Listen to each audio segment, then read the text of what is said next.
Assalamu alaikum everyone. So in this video we are going to do the small intestine की जो diseases हैं, ठीक है। उसमें सबसे पहले जो disease आ जाती है that's the duodenal atresia, ठीक है।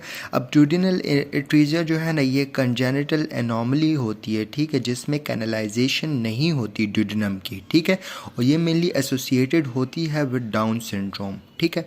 अब इसकी क्लिनिकल फीचर्स क्या होते हैं ड्यूडेनल एट्रीजिया के? देखो, एक तो एट्रीजिया है ना, मतलब कैनाल में मसला है, कैनाल बंद है, ठीक है। तो उसकी वजह से क्या होगा, एक तो पॉलीहाइड्रोमनिया होगा, मतलब कि एमनियोटिक फ्लूइड का लेवल ज़्यादा हो जाएगा, क्योंकि एमनियोटिक फ्लूइड की डाइजेशन जो होती है वो मेनली जब बच्चा जो होता है इंट्रा एम्ब्रियोनिक लाइफ में एमनियोटिक फ्लूइड को डाइजेस्ट कर लेता है, मतलब मुंह से लेकर जाता है, इंटेस्टाइन में उसकी डाइजेशन होती है, इसी तरह एमनियोटिक फ्लूइड जो होता है वो ख़त्म होता है, ठीक है। लेकिन इसमें क्या होता है कि ड्यूडेनम जो होता है वो बंद हो जाता है, ठीक है, उसकी कैनालाइजेशन नहीं होती, अल्टीमेटली पॉलीहाइड्रोमनियाज हो जाते हैं। इसके अलावा उस बच्चे में distension of stomach and blind loop of duodenum होगा, ठीक है, जैसे कि यहाँ पे शो करें। इसको आप डबल बबल साइन भी कहते हो। इसमें क्या होता है कि हमारे पास बीच में जो होता है वो कैनाल बंद होती है और इस साइड पे भी बबल होती है और इस साइड पे भी बबल होती है, तो डबल डिस्टेंशन है, ठीक है। अच्छा, इसके अलावा बिलस वॉमिटिंग होती है। बिलस वॉमिटिंग का क्या होता है कि अगर ड्यूडेनम के सेकेंड पार्ट से एट्रीजिया हुआ है तो उससे तो पेंक्रियाटिक सिक्रीशंस और बाइल वगैरह की सिक्रीशन आ जाती है ना, लिवर वगैरह की ना, तो इसकी वजह से क्या होता है कि जो वॉमिटिंग होगी ना, तो उसमें आपका बाइल का कंटेंट्स होंगे, बाइल के जूसेस वगैरह होंगे, ठीक है। फिर इसके बाद हम आते हैं मेकल्स डाइवर्टिकुलम, ठीक है। मेकल्स डाइवर्टिकुलम में जो है वो आउट पाउचिंग होती है, ठीक है, और इंटेस्टाइन की जितनी भी लेयर्स हैं ना, तीनों लेयर्स मिली हुई, तीनों की तीनों लेयर्स जो हैं वो उसकी आउट पॉकेटिंग होती है, ठीक है। अच्छा, इसीलिए इसको हम ट्रू डाइवर्टिकुलम कहते हैं, ठीक है। देखो, जब इंट्रा यूट्राइन लाइफ होता है ना 4 to 7 वीक तक ना, तो क्या होता है कि हमारे पास जो मिड गट होता है ना वो योक सैक के साथ कनेक्टेड होता है, वो बाय वाइटेलाइन डक्ट, और अपने न्यूट्रिशन लेता है, ठीक है। लेकिन 7th वीक के बाद क्या होता है कि ये वाइटेलाइन डक्ट जो होता है ना, ये हमारे पास वो हो जाता है, इन्वोल्यूट कर जाता है, ख़त्म हो जाता है। लेकिन अगर वो परसिस्ट रह जाए ना तो उसको आप मेकल्स डाइवर्टिकुलम कहते हो, ठीक है। अब मेकल्स डाइवर्टिकुलम के कुछ रूल ऑफ 2 है। इसका क्या मतलब है कि एक तो ये 2 इंचेस होता है, ठीक है। फिर ये हमारे पास 2% पॉपुलेशन में कॉमन होता है, ठीक है। फिर इसका जो है हमारे पास 2 साल के बच्चों में जो है वो ज़्यादा प्रेजेंट होता है, ठीक है, और ये 2 feet away from the ileocaecal junction होता है, ठीक है। अब आते हैं वुल्वुलस, ठीक है। वुल्वुलस मतलब क्या होता है, हमारे पास जो इंटेस्टाइन होता है वो मेजेंट्री के साथ अटैच होता है एम्ब्रियोनिक स्टेज में, ठीक है। अब मेजेंट्री होती है और मेजेंट्री में मेजेंटेरिक आर्टरीज होती हैं। जब हमारे पास ये इंटेस्टिन जो होता है, ये हमारे पास इसकी ट्विस्टिंग होती है, तो इसकी वजह से जो मेजेंटेरिक आर्टरीज होती हैं वो भी हमारे पास वो हो जाती हैं, ट्विस्ट कर जाती हैं, अल्टीमेटली ब्लड सप्लाई ख़त्म हो जाती है, इन्फेक्शन हो जाता है, ठीक है।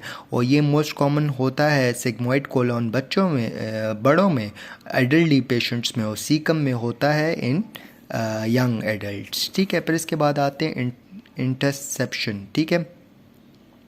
इंटरसेप्शन में क्या होता है, टेलीस्कोपिंग होती है proximal segment of bowel forward into distal segment. मतलब कि क्या होता है कि जो proximal, for example proximal portion of intestine है ना, वो उसका कुछ हिस्सा जो होता है वो हमारे पास डिस्टल पोर्शन में चला जाता है। अब जब डिस्टल पोर्शन में चला जाता है ना, ये टेलीस्कोपिंग होती है ना, तो इसकी वजह से क्या होता है कि आपकी ऑब्स्ट्रक्शन हो जाती है इंटेस्टाइन की, ठीक है, बंद हो जाता है intestine, as well as blood supply जो होती है वो ब्लड वेसल्स भी कंस्ट्रिक्ट हो जाती हैं, इसकी वजह से इन्फेक्शंस हो जाते हैं, ठीक है।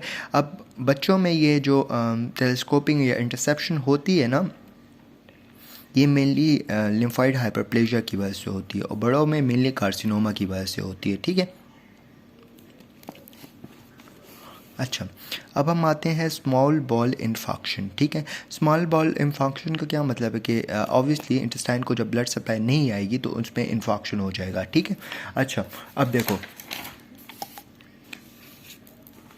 हमारे पास अब इन्फॉक्शंस जो होते हैं वो दो टाइप्स के होते हैं, या तो ट्रांसम्यूरल इन्फॉक्शंस होते हैं या तो हमारे पास सिर्फ म्यूकोजा के इन्फॉक्शंस होते हैं। ट्रांसम्यूरल इन्फॉक्शन कब होते हैं? फॉर एग्जांपल इंटेस्टाइन जो है उसको हमारे पास आर्टरी भी आ रही है, वेन भी आ रही है। फॉर एग्जांपल ये ना, तो इसको आर्टरी भी मिल रही है और वेन भी है, ठीक है। अब फॉर एग्जांपल ये आर्टरी है, ठीक है, तो आर्टरी में हमारे पास कुछ चीज़ें हो सकती हैं, जैसे कि एट्रियल फिब्रिलेशन है किसी बंदे को ना, तो एट्रियल फिब्रिलेशन में क्या होता है कि पेशेंट का जो एट्रियम होता है वो प्रॉपरली कंट्रैक्ट तो बहुत तेज़ से कर रहा होता है, लेकिन इतना तरीके से वो कंट्रैक्ट नहीं कर पाता। अल्टीमेटली थ्रम्बस के चांसेस जो होते हैं वो ज़्यादा हो जाते हैं, और थ्रम्बस के जब चांसेस ज़्यादा हो जाते हैं तो एम्बोलाई बनता है, वो जाके स्टक कर जाता है मेसेंटेरिक आर्टरी में, सुपीरियर मेसेंटेरिक आर्टरी में। इसके अलावा अगर किसी को पोलीआर्ट्राइटिस नोडोजा है, ठीक है, तो उसमें भी हमारे पास थ्रोम्बोएम्बोलिज्म के चांसेस जो होते हैं वो इंक्रीज़ हो जाते हैं। पोलीआर्ट्राइटिस नोडोजा जो है ना, ये वास्कुलाइटिस की टाइप है, ठीक है। इसके अलावा वेन में लॉज कब होता है?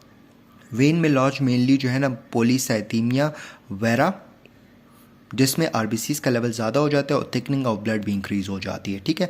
तो उसकी वजह से क्या होता है कि वेन में थ्रम्बस डिसलॉज हो जाता है। इसके अलावा lupus anticoagulant increase the risk of thrombus as well, ठीक है। अच्छा, इसके अलावा हमारे पास जो म्यूकोजल इन्फॉक्शंस होती हैं, तो हमने ट्रांसम्यूरल इन्फॉक्शन की है ना, कि जहाँ सुपीरियर मेसेंटेरिक आर्टरी बंद हो गई है, मेसेंटेरिक वेन बंद हो गई है, ठीक है।